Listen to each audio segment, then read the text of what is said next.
বন্ধুরা আমি চলে এসেছি দুপুরবেলা বাড়ির সামনে, এসে দেখি কি এখানে একটা আমার মামা হয় সম্পর্ক, হরি মামা, তোমরা সবাই জানো। এখানে দেখি হরি মামাই দুপুরে রোদের মধ্যে এই যে জমি যে ঘাস হয়েছে ঘাসগুলো পরিষ্কার করছে।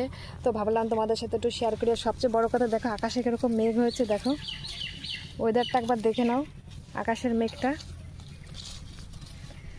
আর দেখো এই রোদের মধ্যে কষ্ট হচ্ছে না মামা তোমার? হ্যাঁ, কষ্ট তো হয়, কষ্ট হয় না?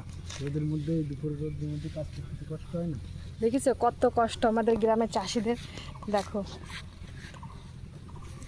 এটা তুমি কিসের জমি পরিষ্কার করছো? ফুল। কি ফুল? উনি মানে রেগে যাচ্ছে, ঠিক আছে, গরমের মধ্যে কাজ করছে, তার মধ্যে আমি এবার আসলে একটু জ্বালাচ্ছি বন্ধুরা। দেখো না না, রাগ করছি না, তবে বিরক্ত লাগছে একটু। বিরক্ত লাগছে, রাগ করছে না, এটা বিরক্ত লাগছে বন্ধুরা। দেখো কি করে, দেখো। আর এই জমিতে না সত্যি প্রচুর ঘাস হয়, প্রচুর। আর বৃষ্টি হচ্ছে না, তোমাদের জাস্ট আমি ওয়েদারটা একবার দেখালাম। কিছু বলবা? হ্যাঁ বন্ধুরা, ভালো থাকো। এই মাঠে ঘাটে রোদ্রের ভিতরে বেরোয় না, গরমে কষ্ট পাবা। আচ্ছা, টাটা।